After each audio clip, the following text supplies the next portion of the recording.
कौन सी ऐसी गलतियाँ आप करते हैं जिनसे आपका हमल ज़ाया होने के खतरात बढ़ जाते हैं? सबसे पहली गलती जैसे ही आप प्रेग्नेंट होते हैं आप मेडिसिन इस्तेमाल नहीं करते।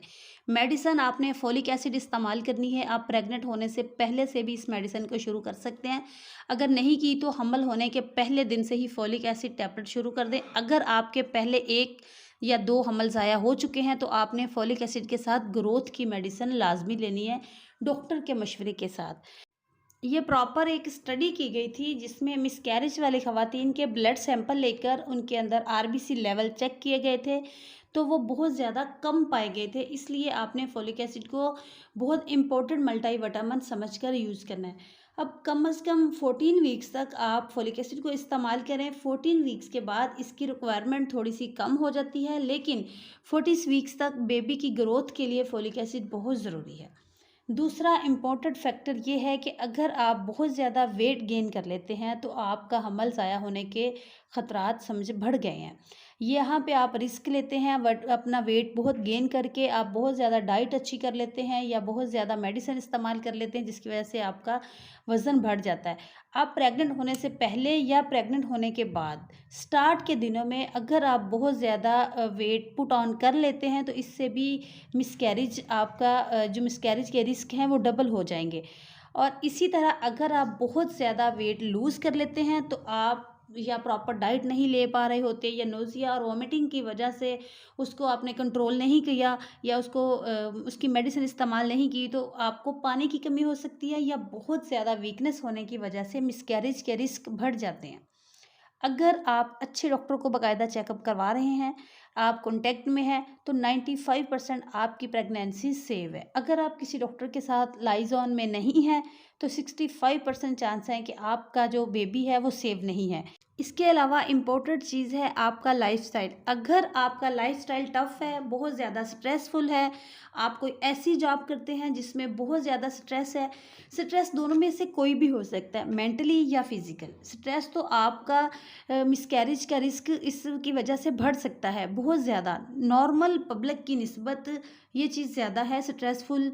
अगर आपके पहले से 1 या 2 हमल ज़ाया हो चुके हैं, अगर नहीं भी हुए, फिर भी अगर आपका यूट्रस वीक है, बच्चेदानी कमज़ोर है, तब भी आपको इन चीज़ों का ख़्याल रखना होगा। अब यहाँ पे देखा गया है कि वो लोग जिनकी वर्किंग आवर्स से ज़्यादा होती है या वो ख़वातीन जो मेंटली या फिज़िकल स्ट्रेस की जॉब करती हैं, तो उनके अंदर मिसकैरेज के रिस्क बहुत ज़्यादा होते हैं।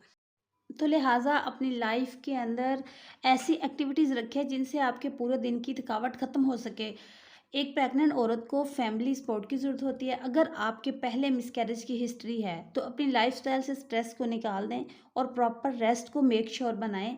इसके अलावा स्मोकिंग से आपको बचना है या ख़ुद को अगर आप ऐसा कुछ भी यूज़ करती हैं ऐसी कोई भी चीज़ तो आपको इन चीज़ों से दूर रहना है या फैमिली में कोई बंदा स्मोकिंग करता है तो उनसे आपने दूर रहना है। इसके अलावा अल्कोहल आपके लिए बिल्कुल ठीक नहीं है या आप कोई मेडिसिन हामला होने से पहले से अगर यूज़ कर रही हैं तो उन मेडिसिन को आपने अपने डॉक्टर के मशवरे के साथ चेंज करना बहुत ज़रूरी है। अगली बड़ी वजह आपको कोई बीमारी है, अगर शुगर की पेशेंट हैं आप ऑलरेडी तो आप इसकी मेडिसिन इस्तेमाल कर रहे होंगे तो उनकी मेडिसिन आपको चेंज करनी बहुत ज़रूरी है। या आपको थायराइड का प्रॉब्लम है या आपको पीसीओएस का प्रॉब्लम है, आप पीसीओएस की पेशेंट्स हैं तो या आपको ब्लड प्रेशर हाई का प्रॉब्लम है तो भी आपको मिसकैरेज का रिस्क बहुत ज़्यादा हो सकता है क्योंकि हाई बीपी की वजह से बच्चे की ग्रोथ रुकने की वजह बन सकती है। बच्चे की ग्रोथ हाई ब्लड प्रेशर से पहले 3 महीनों में फर्स्ट ट्राइमेस्टर में भी रुक सकती है, सेकंड ट्राइमेस्टर में भी रुक सकती है और थर्ड ट्राइमेस्टर में भी रुक सकती है। इसके अलावा सबसे इम्पोर्टेंट और आम चीज़ मसाने का इन्फेक्शन है।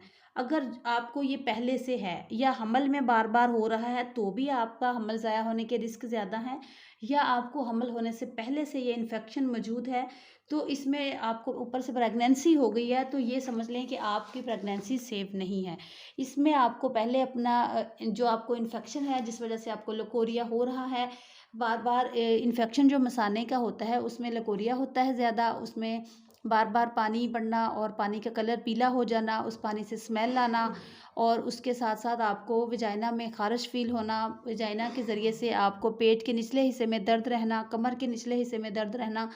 तो ये जो इन्फेक्शन होता है ये पेल्विस में यूट्रस में जाता है, यूट्रस से फिर पेल्विस में पहुंच जाता है। जब पेल्विस में पहुंचता है तो वहाँ पे जाके आपको आपकी बच्चेदानी को थोड़ा डैमेज इन्फेक्शन कर देता है, जिसकी वजह से आपके हमल की ग्रोथ जो होती है वो नहीं हो पाती, तो मिसकैरेज के अमकानात बढ़ जाते हैं।